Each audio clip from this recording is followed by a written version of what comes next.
Hello, dear students. How are you all? Today we are with chapter 1, class 9th, Matter in Our Surroundings. Students हम पहले 2-3 videos में कर चुके हैं और उनसे मैं आपसे क्वेश्चन पूछता हूँ। एक क्वेश्चन ये है, what are the characteristics of particles of matter. Question is what are the characteristics of particles of matter. ठीक है स्टूडेंट्स, तो इसके आगे हम लोग स्टार्ट करते हैं आगे आज की वीडियो में स्टेट्स ऑफ मैटर से। We all know there are 3 main states of matter. हमें पता है स्टूडेंट्स की 3 स्टेट्स ऑफ मैटर होती हैं। First one is solid, liquid and gases. ये तीनों की तीनों स्टेट्स ऑफ मैटर ही होती हैं हमारे पास। ये हम लोग अभी तक पढ़ते आए हैं, 8th क्लास तक भी पढ़ रखा हम लोगों ने, 6th में पढ़ा था, 7th में पढ़ा था कि हमारे पास 3 स्टेट्स ऑफ मैटर एग्जिस्ट करती हैं, सॉलिड, लिक्विड्स एंड गैसेज। हम इसको सॉलिड, लिक्विड और गैस भी बोल सकते हैं। लेकिन स्टूडेंट्स जैसे जैसे अब हम हायर क्लास में हो तो हमें थोड़ा सा और जानना जरूरी है। हमारे पास इन except these 3 states of matter 2 more states of matter also exist. 2 states और भी हैं स्टूडेंट्स, जिनका नाम क्या है। First one is plasma, second one is Bose Einstein condensate. It means that there are 5 states of matter, total 5 states of matter exist. First one is solid, liquid, gas, fourth one is plasma and fifth one is Bose-Einstein condensate. And from which fourth point plasma exist। इसको students हम है ना super energetic और super excited particles बोलते हैं, क्योंकि इसके अंदर जब भी किसी पार्टिकल को बहुत एनर्जी दे दी जाती है उस टाइम पे प्लाज्मा वाली कंडीशन बन सकती है। जैसे आपके बल्ब्स होते हैं स्टूडेंट्स, बल्ब्स में नियॉन गैस फिल की जाती है तो उस टाइम पे नियॉन के अंदर हाई पोटेंशियल डिफरेंस पे और हाई टेम्परेचर पे प्लाज्मा की कंडीशन आ जाती है। Similarly in sun and stars plasma also exist. Sun और स्टार्स के अंदर भी प्लाज्मा वाली जो स्टेट होती है स्टूडेंट्स वो एग्जिस्ट करती है। इसके साथ साथ जो फिफ्थ स्टेट है बोस आइंस्टाइन कंडेंसेट, इसको BEC भी बोला जाता है स्टूडेंट्स। जब भी हम किसी भी पार्टिकल को या फिर एक सब्सटेंस को बहुत ही कम टेम्परेचर पे बहुत कूल कर दे ताकि कूल करने से उसकी डेंसिटी, क्योंकि हमने स्टूडेंट्स आगे पढ़ना भी है कि हम लोग जब किसी भी चीज़ का टेम्परेचर चेंज करते हैं तो उसकी डेंसिटी के ऊपर इफेक्ट होता है। टेम्परेचर इंक्रीज करने से काइनेटिक एनर्जी इंक्रीज होती है, ये तो हम पढ़ भी चुके हैं। और काइनेटिक एनर्जी के इंक्रीज होने से डेंसिटी के ऊपर भी इफेक्ट होता है। तो अगर हम टेम्परेचर कम करेंगे तो काइनेटिक एनर्जी भी कम हो जाएगी, जिसकी वजह से डेंसिटी भी और कम होती रहेगी। तो हमें किसी भी चीज़ को, तो बोस आइंस्टाइन BEC वाली जो स्टेट है उसको लेने के लिए हमें क्या करना पड़ेगा, by cooling a gas at extremely low density and low temperature. बहुत कम लो डेंसिटी पे जब उसको ले जाएंगे और बहुत कम टेम्परेचर पे लेके जाएंगे तब जा करके हमारी बोस आइंस्टाइन कंडेंसेट वाली कंडीशन बनती है स्टूडेंट्स। ठीक है स्टूडेंट्स, यहाँ तक कोई भी प्रॉब्लम है, कोई भी डाउट है तो आप मेरे को व्हाट्सएप या कॉल करके पूछ सकते हो। WhatsApp number students description box में गिवन है। डिस्क्रिप्शन बॉक्स में ही स्टूडेंट्स इसका PDF लिंक भी गिवन है और फर्दर वीडियोस का भी लिंक गिवन है, आप वहाँ से और वीडियोस को भी देख सकते हो। तो आगे चलते हैं स्टूडेंट्स, आगे आते हैं differentiate between these 3 states of matter. इन तीनों स्टेट्स ऑफ मैटर के बीच में डिफरेंस क्या क्या है स्टूडेंट्स, उसके लिए हम लोगों ने कुछ पैरामीटर्स डिसाइड किए हैं। 5, 6, 7 पैरामीटर्स हैं। इन पैरामीटर्स के बिहाफ पे ही हम लोग इनको डिफ्रेंशिएट करते हैं। तो सबसे पहले करते हैं स्टूडेंट्स, हम सीरियल नंबर लेते हैं, पैरामीटर लेते हैं। सॉलिड स्टेट है, लिक्विड स्टेट और गैस स्टेट है। क्योंकि स्टूडेंट्स हम लोगों ने सॉलिड, लिक्विड और गैस को ही ज़्यादा पढ़ना है तो इसलिए हम लोग इन्हीं का डिफरेंस कर रहे हैं। तो first one is space between particles. जैसा कि आप लोगों को बताया था, कोई भी बॉडी होती है उसके बीच में जो पार्टिकल्स होते हैं उनके बीच में कुछ ना कुछ स्पेस होता है और उस स्पेस को हम इंटरमॉलिक्यूलर या फिर इंटर एटॉमिक स्पेस भी बोलते हैं। ठीक है स्टूडेंट्स, तो पहले आता है सॉलिड्स के अंदर। सॉलिड के अंदर जो स्पेस होता है वो वेरी लेस होता है because particles are very close to each other. तो स्टूडेंट्स उनके बीच में स्पेस तो बहुत कम रहेगा। लिक्विड के अंदर जो स्पेस है ना वो सॉलिड से तो ज़्यादा रहेगा और लिक्विड गैसेज से कम रहेगा। It means that in liquid inter atomic space is intermediate. Intermediate means more than solid and less then gases. And gases के अंदर जो स्पेस है स्टूडेंट्स वो टू मच मीन्स बहुत ज़्यादा स्पेस रहेगा। गैस के पार्टिकल्स बहुत दूर दूर रहेंगे स्टूडेंट्स, तो इसलिए उनके बीच में जो स्पेस है इंटर एटॉमिक या फिर इंटरमॉलिक्यूलर जो स्पेस है वो बहुत ही ज़्यादा हो जाएगा। ओके स्टूडेंट्स, सेकंड जो पॉइंट आता है वो हमारे पास आता है शेप का। देखो स्टूडेंट्स, सॉलिड की कुछ ना कुछ शेप होती है। जैसे आपके पास कोई भी कप है, ग्लास है, बीकर है, उनकी कुछ ना कुछ शेप होती है और वो उतनी ही रहती है, वैसी ही रहती है, सेम रहती है, तो डेफिनेट शेप होती है स्टूडेंट्स।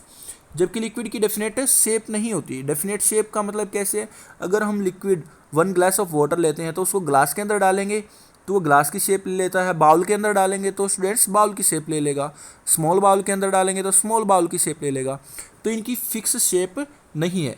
गैस की भी स्टूडेंट्स सिमिलर कंडीशन है, फिक्स शेप नहीं है।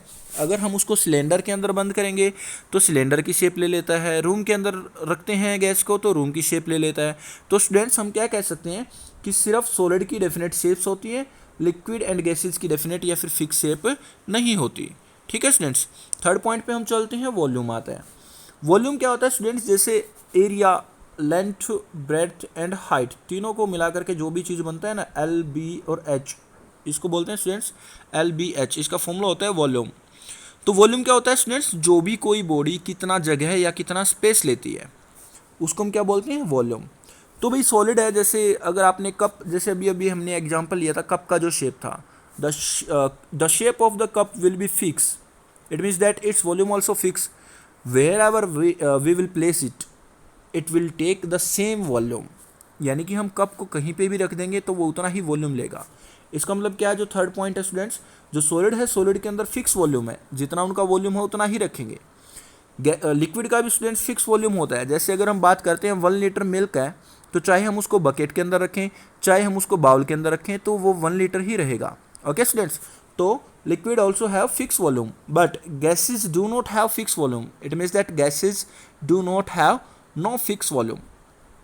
It means that students की गैस की जो वॉल्यूम है वो फिक्स नहीं है। अगर हम बात करते हैं, हम गैस को अगर रूम के अंदर छोड़ दें तो पूरे रूम में फैल जाएगी, सिलेंडर के अंदर बंद कर दे तो स्टूडेंट्स वो सिलेंडर की शेप ले लेगा प्रेशराइज करके। तो स्टूडेंट्स गैस की जो वॉल्यूम है वो फिक्स नहीं है। तो हमारे पास पॉइंट्स क्या क्या आ गया स्टूडेंट्स, अभी तक आया हमारे पास फर्स्ट पॉइंट है स्पेस। स्पेस क्या है, सॉलिड के अंदर लेस होता है, लिक्विड के अंदर इंटरमीडिएट होता है, गैस के अंदर टू मच स्पेस होता है। सेकंड क्या था स्टूडेंट्स, शेप होता है, डेफिनेट शेप होती है सॉलिड की, लिक्विड और गैसेज की डेफिनेट शेप नहीं होती। थर्ड क्या पॉइंट था स्टूडेंट्स, वॉल्यूम। वॉल्यूम जो होती है सॉलिड की और लिक्विड की फिक्स होती है जबकि गैसेज की फिक्स नहीं होती। स्टूडेंट्स फोर्थ पॉइंट आता है कंप्रेसिबिलिटी। कंप्रेसिबिलिटी होता है कि अगर हम किसी भी सब्सटेंस को या फिर किसी भी मैटर को अगर प्रेशराइज करते हैं तो क्या वो कंप्रेस हो जाता है। तो इसको देखना है स्टूडेंट्स, हमारे पास जो सॉलिड्स हैं वो नेग्लिजिबल कंप्रेसिबल हैं, कंप्रेस नहीं हो सकते। लेकिन स्टूडेंट्स अगर हम बात करते हैं, जैसे हमारे रबर होती है, रबर को अगर हम प्रेशराइज करते हैं तो वो कंप्रेस नहीं होती। वो बेसिकली क्या होता है, उसके जो पार्टिकल्स होते हैं वो एक दूसरे के, जो उनके बीच में जो गैसेस वगैरह होती है ना थोड़ी बहुत, जो अगर हम रबर को वैसे नॉर्मली रख देते हैं तो उसके बीच में जो गैस स्पेस होता है उस स्पेस हट जाता है, बस और कुछ नहीं होता स्टूडेंट्स। तो नेग्लिजिबल होता है कंप्रेसिबिलिटी, सॉलिड के अंदर तो होता ही नहीं है। लिक्विड के अंदर कंप्रेसिबिलिटी बहुत बहुत कम होती है स्टूडेंट्स, लिक्विड के अंदर कंप्रेसिबिलिटी होती है लेकिन बहुत कम होती है, और गैसेस के अंदर तो बहुत ज़्यादा कंप्रेसिबिलिटी है। स्टूडेंट्स हम गैस को ही कंप्रेस कर सकते हैं। जैसे आप लोगों ने देखा होगा, जो हम हाउस होल्ड अप्लायंस में या फिर किचन में यूज़ करते हैं, LPG गैस का सिलेंडर जो होता है, चाहे वो आपका HP कंपनी का है चाहे इंडियन कंपनी का, वो तो कंपनी है स्टूडेंट्स। तो जो गैस का सिलेंडर है हम उसके अंदर हाई प्रेशर पे गैस को एनक्लोज कर रखा होता है, ठीक है ना स्टूडेंट्स। तो गैस की कंप्रेसिबिलिटी वेरी हाई होती है। फिफ्थ पॉइंट होता है students kinetic energy. Kinetic energy होती है स्टूडेंट्स कि कोई भी पार्टिकल की मोशन की वजह से जो एनर्जी पोजेस की जाएगी, the energy which is possessed by the motion of the particles. तो सॉलिड के पार्टिकल्स तो मूव ही नहीं कर सकते, तो उनके पास तो काइनेटिक एनर्जी होगी नहीं। It means that solid have negligible kinetic energy, while liquid can move from one place to another place. It means that they have some kinetic energy, and it should be more than solids because solid do not have any kinetic energy. solid के अंदर तो kinetic energy थी ही नहीं, तो इसलिए liquids के अंदर क्या होगी, kinetic energy solid से तो ज़्यादा रहेगी लेकिन gases से कम रहेगी। gases से कम क्यों रहेगी students, because gas particles are free to move. Gas के जो पार्टिकल्स होते हैं वो तो इधर से उधर मूव कर सकते हैं, और जब इधर से इधर मूव कर सकते हैं तो उनके पास काइनेटिक एनर्जी होगी, तो गैस के पास very high kinetic energy. Okay students, 6 points आता है डिफ्यूजन। डिफ्यूजन बताया था स्टूडेंट्स एक दूसरे के अंदर मिक्स होने की कैपेबिलिटी, जो एक दूसरे के अंदर पूरे तरीके से अपने आप मिक्स हो जाए, तो उसको बोलते हैं हम स्टूडेंट्स डिफ्यूजन। तो सॉलिड के अंदर डिफ्यूजन की पॉसिबिलिटी नहीं होती स्टूडेंट्स। सॉलिड को हम डिफ्रेंशिएट भी कर सकते हैं, अलग अलग पहचान भी सकते हैं, जैसे चेयर है, बेंच है, बेड है, ये सारी चीज़ें अलग अलग रखी हुई है, तो एक दूसरे के अंदर मिक्सअप तो नहीं हो सकते ना। लेकिन अगर हम लिक्विड्स की बात करें स्टूडेंट्स, एक वाटर है एंड इंक है, तो दोनों को अगर हम लोगों ने एक बीकर के अंदर रख दिया तो दोनों मिक्सअप हो जाएंगे। तो लिक्विड के अंदर क्या होगी स्टूडेंट्स, डिफ्यूजन कैपेबिलिटी है। और गैसेज के अंदर भी है स्टूडेंट्स, क्योंकि अगर हम किसी भी एक गैस को दूसरी गैस के अंदर मिक्स करते हैं तो वो आपस में मिक्सअप हो जाती हैं। It means that diffusion is negligible in solid and high in liquid and gases. Okay students, next आता है फ्लूइडिटी। फ्लूइडिटी क्या होती है स्टूडेंट्स, एक प्रॉपर्टी होती है जिसकी वजह से कोई भी particle one place to another place move कर सकते हैं, उसको फ्लो कर सकते हैं। तो the ability to flow is known as fluidity, ये प्रॉपर्टी होती है students, the ability to flow is known as fluidity. तो भाई जैसे अभी अभी हम लोगों ने देखा है सॉलिड के पार्टिकल्स तो मूव ही नहीं कर सकते, it means that they are not fluid. तो सॉलिड के अंदर नेग्लिजिबल फ्लूइडिटी रहेगी, लिक्विड्स के अंदर मोर देन सॉलिड रहेगी एंड लेस देन गैसेस रहेगी, क्योंकि भाई लिक्विड के पार्टिकल्स तो मूव कर सकते हैं ना, they can move from one place to another place, and gas particles move from one place to another place on their own, वो अपने आप ही एक जगह से दूसरी जगह पे जा सकते हैं, क्योंकि वो तो मूव कर सकते हैं अपने आप। तो जो मैक्सिमम फ्लूइडिटी होती है वो गैसेस की होती है। ठीक है स्टूडेंट्स, तो 8 पॉइंट आता है स्टूडेंट्स, फोर्स ऑफ अट्रैक्शन। जैसा फर्स्ट पॉइंट में हम लोगों ने देखा था इंटर एटॉमिक स्पेस था, स्पेस किसके अंदर कम था स्टूडेंट्स, स्पेस किसके अंदर कम था, सॉलिड के अंदर था, तो उनके बीच में फोर्स ज़्यादा होगा तभी तो स्पेस कम था ना। लिक्विड के अंदर स्पेस थोड़ा सा ज़्यादा था, मोर देन सॉलिड था, और गैस के अंदर सबसे ज़्यादा स्पेस था, यानी कि फोर्स कम होगा। तो सिमिलर वे से स्टूडेंट्स यहाँ पे भी ऐसे ही है, जो inter atomic force of attraction है स्टूडेंट्स 8 पॉइंट, वो सॉलिड के अंदर लेस स्पेस होने की वजह से फोर्स ऑफ अट्रैक्शन ज़्यादा है, जबकि लिक्विड के अंदर इंटरमीडिएट ही रहेगा स्टूडेंट्स, इंटरमीडिएट रहेगा। ये जो फोर्स ऑफ अट्रैक्शन है वो मोर देन गैस रहेगा और लेस देन सॉलिड रहेगा। और गैस के अंदर जो फोर्स ऑफ अट्रैक्शन है स्टूडेंट्स वो सबसे कम रहेगा, क्योंकि गैस के पार्टिकल जो हैं एक जगह से दूसरी जगह पे मूव कर सकते हैं। ठीक है स्टूडेंट्स, आगे फिर से कुछ प्रॉपर्टीज और भी हैं जो सॉलिड, लिक्विड और गैसेस की ही हैं। तो हमारी 3 स्टेट्स ऑफ मैटर के अंदर कुछ और पॉइंट्स भी हैं जो इनके लिए हमें याद रखने की ज़रूरी है। मैटर है, मैटर की चेंज जो स्टेट कर सकती है, इसके बारे में हम आगे वाली वीडियो में पढ़ेंगे स्टूडेंट्स। उसके लिए हमें टेम्परेचर और प्रेशर की कंडीशन देनी पड़ेगी।